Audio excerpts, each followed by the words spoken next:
Hello, we are live. Good afternoon, everybody. If you're here early, then it's great to see you. If you're not, don't worry, I won't start straight away. But it makes no difference because you can't actually hear me because you're not here yet. So yeah, we'll just mumble for a couple of minutes, about 90 seconds normally. And we're joined. I'm joined by Ben, who's in 35 degree heat or 33 degree heat down in Bournemouth. 33 degrees down in Bournemouth. Very, very hot. But I'm not complaining because tomorrow we're due thunderstorms. So fair enough. I think it's like 33 degree heat sounds lovely until you say you have no aircon because the UK isn't built for this heat. So you're just like, oh, it's fine. And I was fine until I put this shirt on, and now I'm going. I should have kept my other t-shirt on. I'm just glad you've got a shirt on, Rich, if I'm honest. So I mean, look, it might be the thing I'm doing wrong. Maybe that's what I need to do to get my my podcast stream up is just do this Bert Kreischer style and have my top off the whole time. Try it after this one. Too much of a distraction for you, mate. You're worried about how it reflects on EyeMed. Yeah, no. Maybe not. I think LinkedIn's too professional for me to start getting naked on it. Never say never, Rich. No, never. Yeah, never say never. I need the likes. I need the likes and the engagement. So yeah, we'll see what happens. Anyway, yeah, if you are here and you are listening, please say hello. Drop a comment in the comment section saying hi. If you have any questions for Ben or me, obviously, please drop that into the comments as well throughout the session, and we'll get to answering those as much as we can. Sometimes we'll know who you are because you'll come up with a name next to it, and sometimes it doesn't. So I will just ask you to put your name next to the comment. Anyway, let's get going. Ben, thank you for joining me.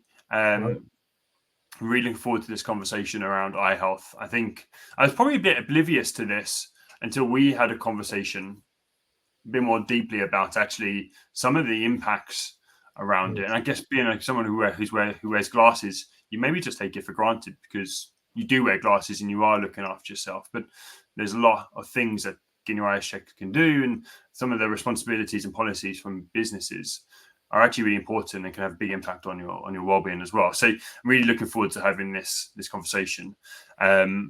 And I look forward to hearing the knowledge you're going to share. But before we start, let me just quickly introduce myself so I can get myself out of the way and I can just leave it all to you to share all your great knowledge.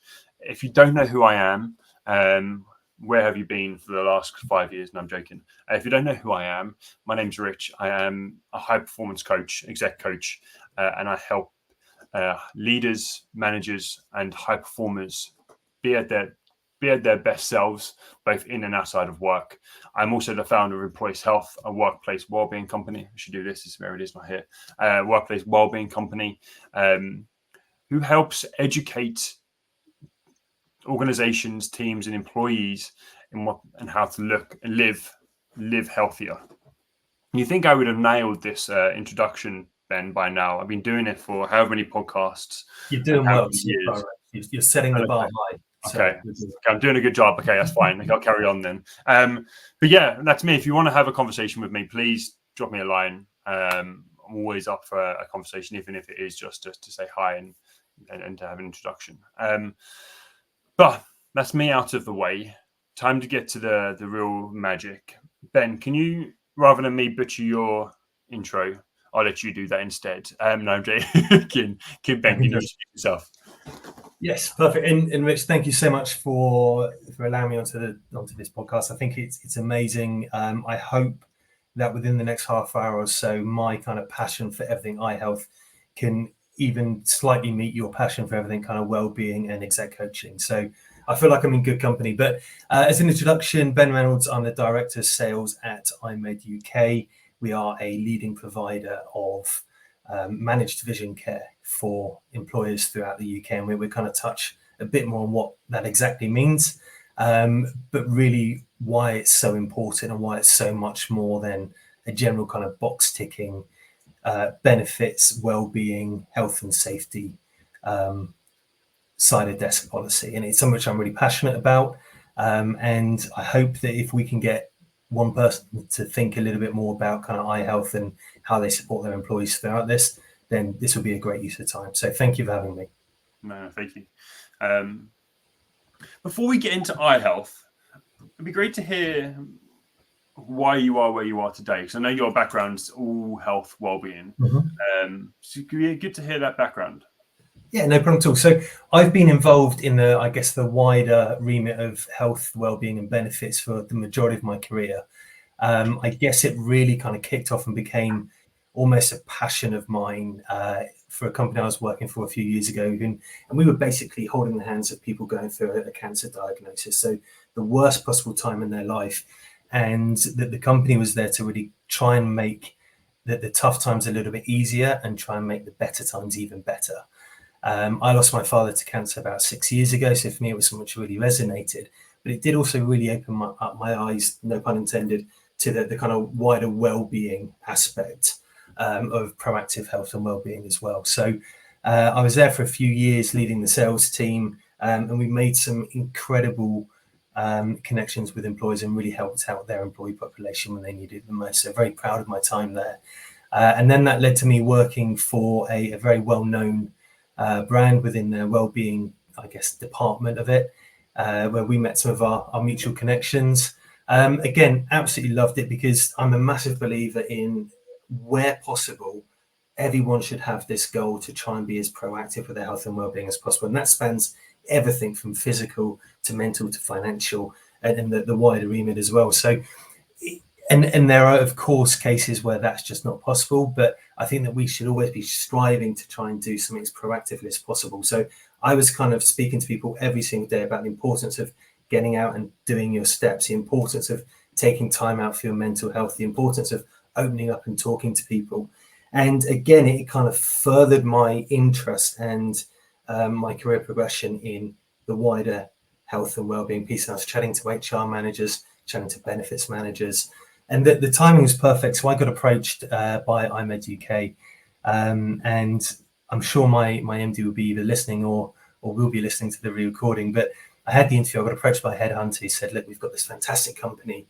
Do you fancy coming to have a chat with them?" And at the time, I was really settled and loving my job. And the headhunter kind of recruited me into the idea of chatting to them. And I had my first interview with my MD, who was around Christmas time, and she'd got snowed in at her daughter's house, but actually had her granddaughter bouncing up and down on her knee during the entire interview. And I'm a father of 2 young daughters. And for me, she didn't need to say anything other than show me that they were a human company. But EyeMed UK, as I've kind of spoken about, we're the leaders in managed vision care, and we work with employers talking about, a little bit of it is about the kind of DSE legislation, which we'll come on to, but much more is about the importance of having regular eye tests and the benefits of having regular eye tests and why we should be doing it and why it shouldn't just be a box ticking exercise. So my background kind of has now come into the full circle back, really focusing on health, well-being and benefits. And every day I'm speaking to fantastic HR managers, benefit directors, health and safety representatives who all want to know more about what they should be doing to support their employee eye health. Yeah. So that's me, probably in many, many, many words, more than what you're expecting. No, that's perfect. No, thank you for sharing. Sorry to hear about your dad. But you're now on a fantastic journey helping people. So I think there's a silver lining. But I'm sorry to hear about that. Yeah, and I think my next question is, what is it you do? So now, obviously, with EyeMed UK, you're now exploring and helping them educate. But can you just dive into what EyeMed's kind of doing to educate people, or what you're doing within your role to help companies? Definitely. So let me do that hopefully without any hint of a kind of a sales pitch whatsoever. But so we work with employers who want to do 2 things. Firstly, they want to be compliant with DSE legislation, and I'll touch on that in a minute, but also with employers who want to look after the eye health of their employee population. And I mean, this is great weather, right, Rich? So everyone's outside, it's sunny. But if you and I kind of went for a walk now, if we saw 100 people, probably 99 of them would be wearing sunglasses, right? Because it's an obvious thing to do. What isn't obvious to some employers and some employees is the importance of having eye tests. So that's what EyeMed UK do. We partner with employers to say, look, this is your DSE legislation compulsory thing you have to do, which is, and the DSE legislation is a really, as you would imagine, a really wordy document, but at its highest level, it says, if you've got employees who are in front of a screen for more than an hour or so a day, and they're doing that regularly, as an employer, you need to provide them with an eye test, and if they need it for their role, glasses, if you get asked by them as well. So that's essentially what the DSE legislation says, and it's there to protect the eye health of employees who, like you and I, Rich, probably spend 8 to 10 hours a day staring at a screen on an Excel spreadsheet or reading emails. When we turn this screen off, we then open up another screen, which is either the TV or our mobile phone. So when you think about it, even 10 years ago, it wasn't like this. And I mentioned earlier that I'm a father of 2. My daughters, and I'm not proud of my parenting approach with this particular bit, but my daughters often spend far too much time looking at their iPads or their phones as well. Now they're 8 and 11, so thankfully they're not yet texting boys and things like that. But what they are doing is watching Disney Plus and things like that, and they're on it. If me and my wife didn't step in, they'd be on it probably 24 hours a day. So there's one problem, because it means that we're getting a raising risk of kids with short-sightedness and myopia, and that's going to be a real thing in 20 years or so. But it's also when we have kids who are staring at screens from a young age, there's also problems later on in life as well. So with short-sightedness, but also cataracts and things like that. So my company, or not my company, but EyeMed UK, is all about really educating the employer on their responsibility as an employer, helping the employee understand exactly what their rights are, and really understanding that they have got rights. Because I think when you and I first spoke, you were like, I didn't realize this was a thing. Now you work for yourself, but I bet if we kind of went back in a career when you were working for other people, it probably wasn't a really kind of promoted thing that you could ask your employer for an eye test and they would have to fund it. So yes, there's some kind of rules and regulations in there, but the rule of thumb is if you're staring at a screen, often throughout the day, speak to your employer about eye tests. And if you need them, they can contribute towards the glasses as well. Yeah, perfect. Yeah, that's awesome. I think, it's interesting to know that just that one statistic, if you're looking at a screen for longer than an hour, that your company should be supporting you with eyeglasses if necessary, and actually providing those as well, which I think is really interesting. And we'll get into that a little bit more kind of when we look at policies, and then we look at what companies need to be doing. And I mean, and this might be badgering, slogging a dead horse, isn't that the saying? But I'm going to ask around, is the saying right? Flogging a dead horse. Flogging a dead horse. I wasn't far off. What did I say to start? I can't remember now. Flogging, I think, but whatever. I got the gist, so we good. Flogging, snogging, one of the two.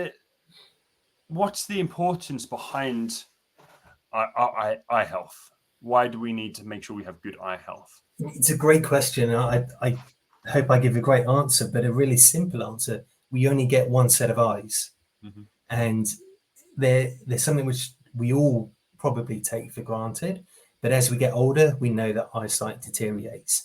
Now, there's a lot of things we do in our younger years which really kind of make that happen faster than what perhaps we would like to do, and we've kind of touched on that already with kids and screens and things like that. But it's simple things. So I just did it automatically then. I played with my glasses to readjust them, because quite often when I'm working, they kind of slip down my face and I end up squinting at a screen without realizing I'm not looking for my glasses. But it's so important we look after. We get one set. So we spoke about sunglasses earlier, for example. That's of paramount importance.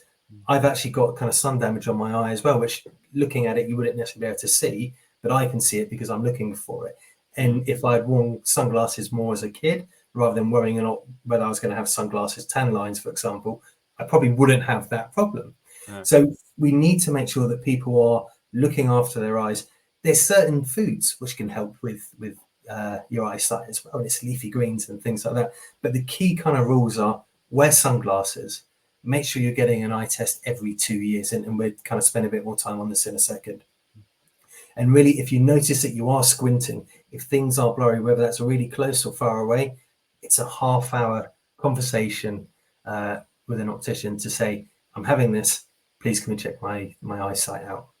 Yeah. So that's the importance of doing it from a health point of view. From a commercial and business point of view, the important thing is this is DSC legislation 1991. As with all legislation, we need to make sure that we're complying with it. Now, actually, this is one of the easier and more simple ones to comply with, because all you have to do is say, yep, we have some kind of provision in place for eye tests. Here it is, off you go. So it's pretty simple. And it doesn't need to cost the earth as well. And actually, on that note, there's various studies which say that if you've got an employee who can do a thing as simple as focus on their screen, not be off with headaches and migraines because they're squinting all the time, productivity levels go up, absenteeism levels go down, employee value propositions go up. Eyesight benefits are always one of the top 5 requested benefits by employees because they want to have access to it because it's so important. Yeah. As an employer, you can make that happen really easily without it having to cost the earth, and with some really tangible business benefits as well. That's all. I didn't know that top 5 benefits is eye health or vision health. But no, that was going to be my kind of next question, which you just kind of answered. What's the impact on our well-being if our eyes aren't healthy? Or I don't know what's the term that you would use for. No, that's great terminology, and I think it can be really, really kind of wide-reaching. So, if we use myself, for example, I wear glasses. I haven't always worn glasses. I started wearing glasses probably when I was in my mid-20s, and I'm unfortunately over 40 now. So I've been wearing them for a long time, but I only wear them for computer work. Mm-hmm. So outside, when I'm trying to kick a football outside with my daughters, for example, I don't wear them, but for work, I need them. And it's something for me which has made a real difference to me. It's made a difference to my mental health because I wasn't worrying about why are things looking a little bit blurry. Mm-hmm. Am I going to need glasses, and worrying about not so much what I would look like with glasses, because I'm a bit too old to worry about that, but what the impact, like the wider impact would have if I started wearing glasses. If I lost them regularly, for example, that's going to cost a fortune.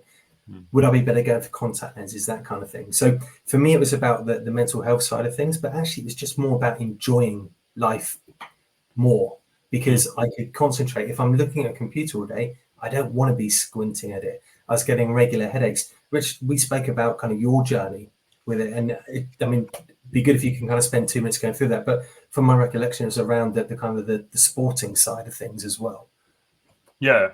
I obviously I wear glasses now. And I was probably very similar to you. I probably needed glasses as a teenager. And I remember going at school, getting those coloured glasses for my eye, because being a dyslexic, words jumping around the page, being able to make those words clearer, they suggested having coloured glasses to help the black and the white brighten. Mm-hmm. So I did that to start with. And then obviously found out they needed glasses as well. I kind of didn't think I thought I was too cool for glasses at that age. And so I didn't. And then the real impact for me when I noticed it, I needed to do something, was sport. I began to wear glasses a bit more, but my eyesight for seeing a cricket ball was getting worse. And then my eyesight for seeing a hockey ball just takes your time away. So I decided that actually I needed to get contacts. And actually, by that point, I'm wearing glasses consistently because I'm in front of a screen more. And I notice if I'm not wearing my glasses, and then that occasionally happens, sometimes when driving or wherever it is, my eyes hurt, my head hurts. I feel, these headaches come on. So I think it's vitally important from that side of things. And that's where I think from our conversations, I really kind of reflected on that actually is the part of my well-being, and probably potentially the same for a lot of other people. If their eyes aren't great and they are trying to struggle through, then you're squinting more, you're working harder, so your brain has to work harder, so giving you more headaches. Exactly that. So it's not as simple just to kind of split it between the physical implications and the kind of the mental side. But for me, you've kind of worded it perfectly there. So there was that, what do I look like in glasses? Are they going to suit me? And things. And for a lot of people, that might be a concern. But the actual physical benefits of wearing glasses, if you need them, it is kind of hard to put into words sometimes because it really does impact everything you do in your working day, but also outside as well. So I know, for example, if I go and watch my kids' school plays, for example, we're not talking kind of like the O2. We're talking about a school hall. But if I'm late and I get to the back, I can barely focus on my daughters and on what they're doing. So for me, it's revolutionized things from a family point of view, because I can now concentrate, I can read books with them, I can watch TV with them clearer and things like that. So it's made a hell of a difference to me. So which we've touched on, which I wanted to kind of talk about anyway, was when we, as eyemed UK, when we speak to our clients and employers out there and they're kind of talking about what we do, I like to kind of break it down into the two things which I mentioned at the start. Is firstly, this is a business critical thing you need to do.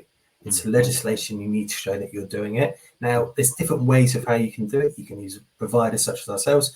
You can use a claim back, which is where the employee goes out and buys glasses and pays their eye test and then claim it back. Now, there's a bit of a spotlight being shone on that at the moment around potential tax implications, working poverty and things like that. But there's ways which companies can do it. But actually, wouldn't it be great, and this is the kind of wider wellbeing piece, if it wasn't just about ticking a box? Wouldn't it be great if it was actually the primary reason for doing this is because you're looking after your employees' health? When we have an eye test, you've obviously been through some, I'm sure some of the people listening to this have been through it as well, but there's so much more they do before you sit in the chair and they say, can you read these letters? And that's from the kind of the puff of air going into your eyes and things like that. And actually what they're doing, they're looking for certain other kind of triggers and symptoms of it. So it could be something such as diabetes, it could be cholesterol, it could be tumors, cataracts, a whole host of other things, hypertension, a whole host of things which they can pick up through doing an eyesight before any other symptoms appear. Yeah. Now, for me, that's amazing, because you think you go to an eye test to say whether or not I need glasses, or if I already wear glasses, are they still the right prescription? But actually, that's quite a small percentage of what they actually do. It's that wider health assessment, which I think is a really great importance, because if we can be proactive with that, if we can build this into our general annually, but typically 2-year kind of health check cycle, when you go and have a health MOT, for example, isn't that a great thing to do? It's half an hour of your time. It can find something, and hopefully it doesn't, but if it does find something, it's obviously better to find out sooner than later. But if you build it in something you regularly do, it just becomes a habit. And it's a habit which doesn't have to cost a lot, doesn't have to take up a lot of time, but can really benefit you both personally, but also in work. We've spoken about increased productivity. We've spoken about reduction in absenteeism, presenteeism. If I'm here without glasses, I'm squinting, I'm trying to see you, I'm having headaches, I'm having migraines, I'm having backaches, I'm having to lean forward further. It just doesn't work. It's not a great place for them to be. And it's a relatively simple but highly effective way of kind of knocking one out of the head by saying, have an eye test as a minimum of every 2 years. Now, your optician might say, actually, Ben, we've picked up on something, we just want to monitor it every 6 months or so. But typically every 2 years is a kind of the industry kind of golden rule of when you should be having these things done. Yeah. So if that's one thing which anyone listening to this takes away, please go have your eyes tested at least every 2 years. Yeah, I think there's enough proof from what you've just said and shared around kind of our health, looking at kind of some of the health risks or the things that they can find during a health test. But from a well-being standpoint, I also think makes a big impact in how we feel at work as well. If you aren't seeing the screen well, you probably aren't feeling motivated, or you're feeling more lethargic. Yeah. And I think everybody wants to work and wants to do work well for the most part. And so actually that's going to impact us as well, right? Definitely. And think about this, and I'm not doing this any justice whatsoever because I'm not a medical person. But if you take it to its simplest form, let's say, for example, if you and I weren't wearing glasses now in this chat, we would both be straining, we'd be squinting, looking at the screens. Now, if you imagine, I mean, you're a fit guy. So if you imagine if you went to the gym and you just did, let's say, 12 hours of bicep curls constantly, at the end of that 12 hours, your arm is going to be, I mean, probably massive and look really cool, but you're going to be absolutely exhausted, right? Yeah. It's similar with your eyes. So dry eyes, when we spend so much time looking at screens, for example, if you can imagine you're sat in front of your screen for 10 hours and your eyes and the muscles are having to strain to focus, by the end of your shift, you're going to be really, really knackered. You're not going to be feeling great. You're not going to be as productive as what you are. You're going to go home. You're probably going to have to drive home as well, which is another risk if you've already got very, very tired eyes. And how often do we say to our loved ones, I feel really tired, my eyes feel really, really heavy, for example? it really does impact things, and we take it for granted all the time. I speak to so many people, and particularly those who are of a younger generation, say, well, eye tests are kind of for people who are a lot older than me, but we know it's not. So we know that there's studies, for example, which have taken place in a classroom environment where kids who are deemed to be disruptive, for example, they're not actually disruptive. They just can't necessarily focus on, back in my day was the kind of the blackboard. They can't focus that far away. So they become distracted. They're not purposely being destructive to the classroom. They just can't necessarily focus either what's 3 or 4 meters in front of them or what's 5 inches in front of them if they're reading a book. And it's probably similar to what you mentioned about with kind of the words all jumping over the screen. If you had the test sooner and you had glasses, that would go a long way to stopping those words from moving around on the page, right? So you'd be able to concentrate. Yeah. And I'm not going to sensationalize it and say you could have come out of school as a straight A student. You probably were anyway. But it's, good one. I like the way you see me. I do. But it's one of those things where it makes such a difference for every age. It's not just something which is reserved for those people in their 40s. Everyone from an early age should be having regular eye tests. I take my kids every 2 years to have it done, not because I think they need glasses, but as we've spoken about, it's not just about that. It's a wider array of things they're looking for. And that only becomes more so as you get older. So if you go to an optician and you're over the age of 40, for example, there's certain things they're going to be looking for around macular degeneration and things like that, which they're not necessarily looking for in someone who's 21. But a 21-year-old wouldn't necessarily know that there's any risk to their eyes whatsoever. Yeah. But if they spend all their time, I don't know, on the beach in Marbs, for example, then and not wearing sunglasses, there's a risk that they might have done some damage there. Yeah, at least we know. At least you know what my eye health history is versus your eye health history. Yeah. I was the one struggling with books. You were the one in Marbs getting sunburned eyes. I don't think I'm cool enough to go to Marbs, but yeah, I mean, the fact was still walking around Bournemouth without sunglasses on. So no, I think it's really, really interesting. I guess my next kind of question to you is understanding what companies. I know there's a DSE, right? Mm-hmm. And I understand that it is legislation that companies need to support. And ideally, it's not a tick boxing exercise, but ultimately, for this kind of stuff, because it is DSE, it's a tick boxing exercise as well, right? And it's a mandatory tick boxing exercise. Yeah. What is that process? What does that look like? What do companies need to keep an eye out? Or if it was who are you? I mean, first off, who is looking after that? Is it HR? Yeah, typically. So it really, the clients we speak to, Richard, it can change, but typically 8 times out of 10, it's someone within the HR team will have a responsibility for this. Now, quite often, historically, this could be a kind of sided desk thing. So they might have a spreadsheet with 200 employees or 2,000 employees' names on it, and a yes or no whether or not they've had an eye test in the last 2 years, for example. Sometimes it's not even that detailed. So typically it will be someone in HR, but we often deal with health and safety managers, benefit managers. But what we find is it can quite often touch every corner of a business because it might go to a team leader who's responsible for promoting it to their team, who then feeds into HR, who then feeds into NFD with the kind of the cost benefit analysis of doing it as well. So it really can touch every single corner.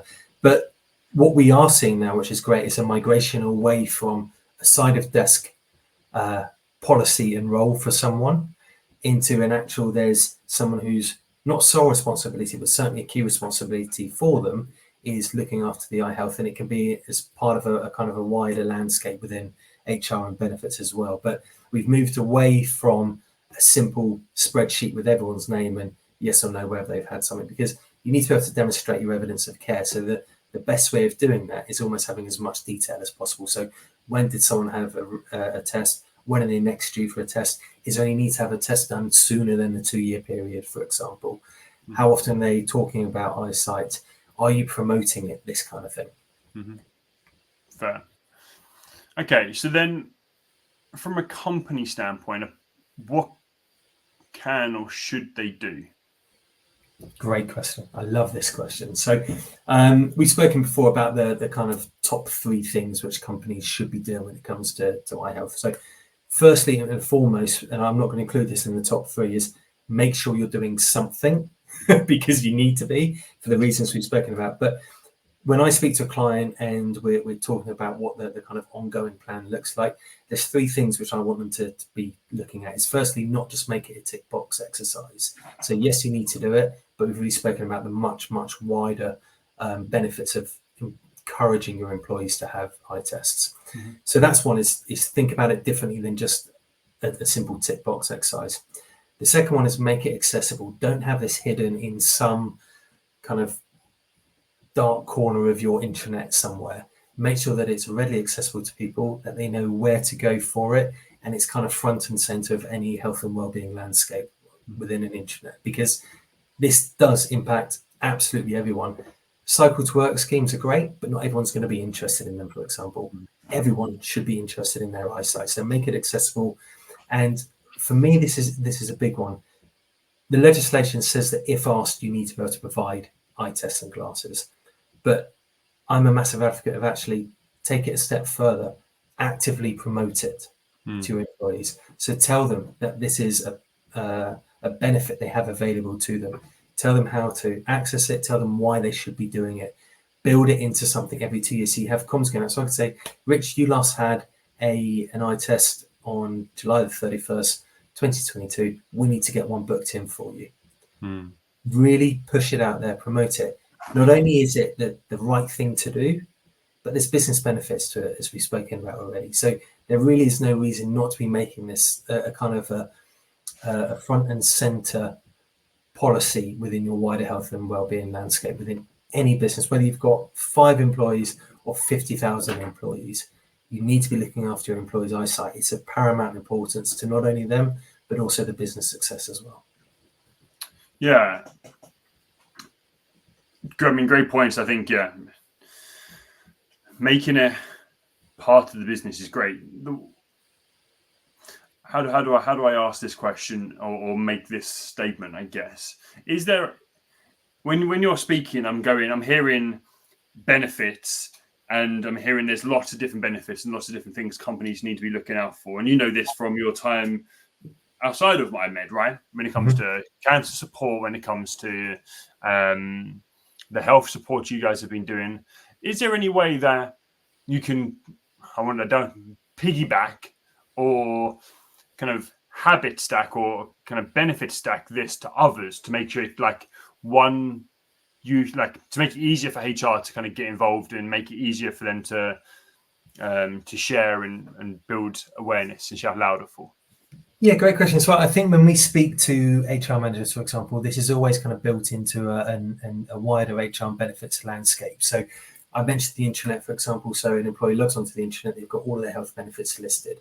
So it's important it's kind of centralized in there, and it isn't some kind of click to another click to another click to another click, and then it's some link kind of hidden in the background. So when we speak to HR managers, we're talking about the importance of, as you say, kind of piggybacking it on the back of the other benefits you have as an employee, but also piggybacking them on the back of this as well. So everything is kind of front and center from a wellbeing point of view. I think another thing to do, which a lot of employers do, is look at awareness days. So a lot of employers we speak to have benefit awareness days where they can have the benefit providers come in. Typically, it's kind of in the canteen or the coffee shop there with a pull-up banner and things like that, similar to what you've got in the background, but just really promoting everything. And again, the eye benefits or vision care shouldn't be siloed. It should be part of the much wider benefit and well-being landscape, because the eyes are connected to the body, right? As we've spoken about, healthy eyes also equates to hopefully healthy rest of the body. If you've got problems with your eyes, it's going to impact the rest of your body as well. So make it as part of this kind of collaborative approach to health and well-being and benefits. So it's not hidden away in the background somewhere.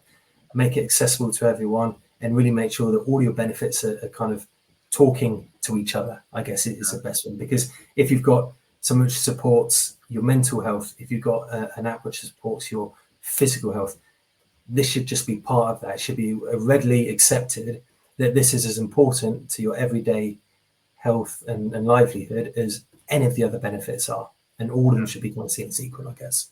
Yeah. Does that answer your question? I might have used many words not to answer. No, Good yeah, no, question. I think it does. Good.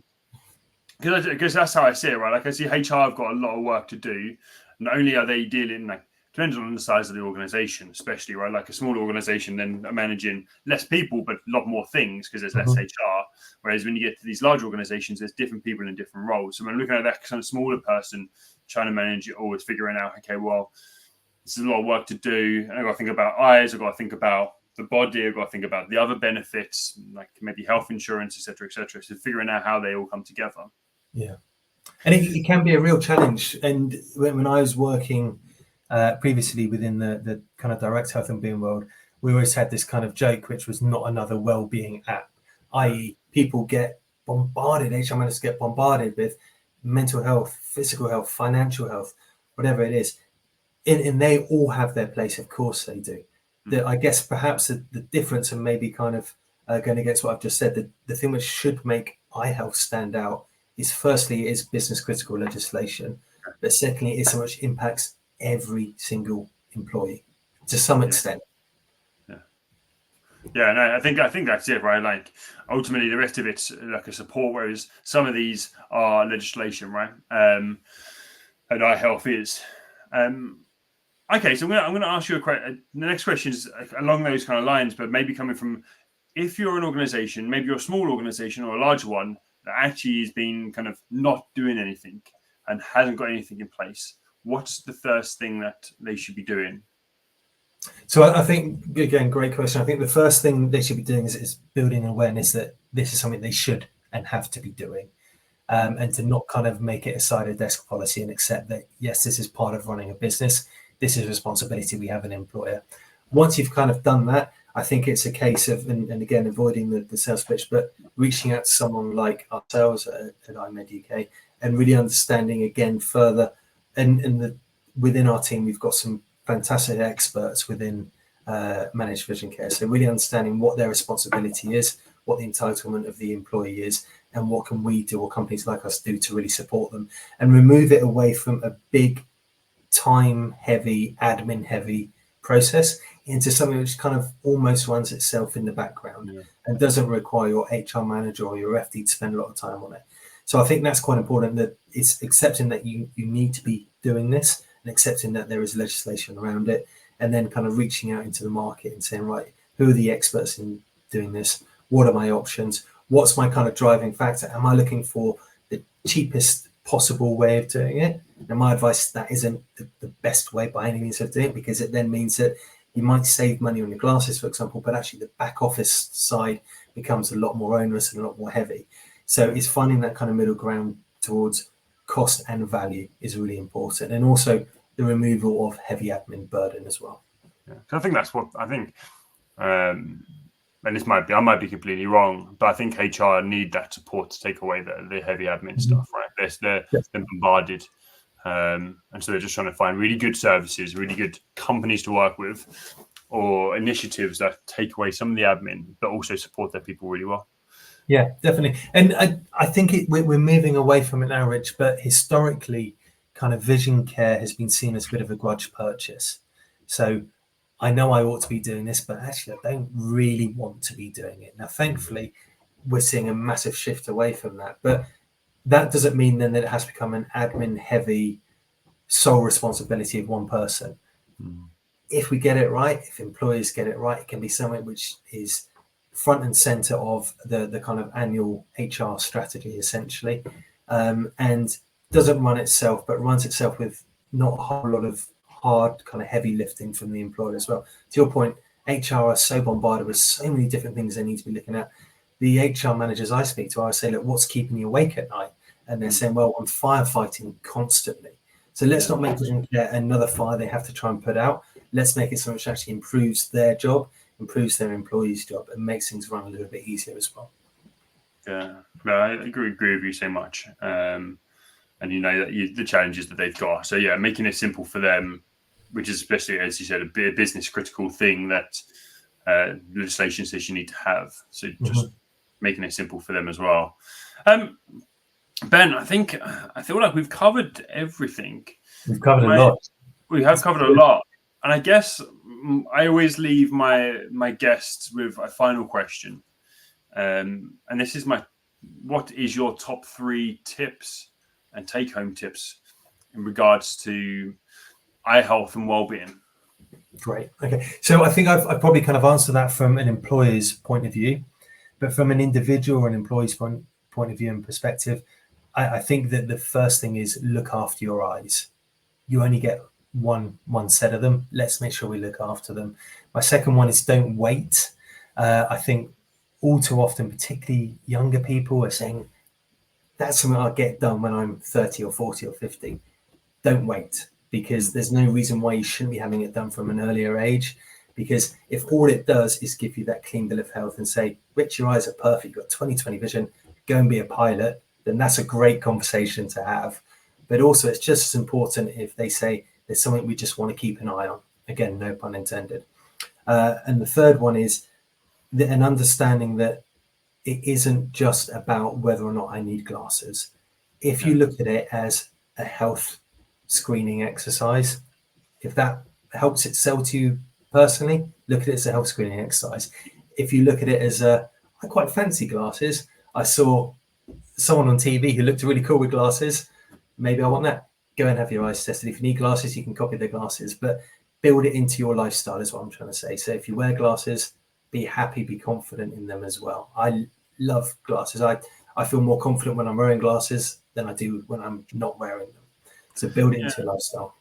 And I think also, like, one of the things you notice, if you need glasses and you don't wear glasses, like the clarity, like it's not some, for me, like I could easily go, and I think my girlfriend would love it if I didn't wear them all the time, but because they feel so much better, I feel so much more clear when I'm watching everything. I'm just happier because of it. Yeah. And so I just put them on. I don't wear contacts just because contacts are a little bit more expensive. And there's a hassle behind having to do those, and they get uncomfortable. Whereas glasses just go on and off; they're nice and easy. They need to be cleaned every so often, but they're just so much easier, and I just feel happier and clearer in my day because of it. So, what a simple thing has had an impact on you.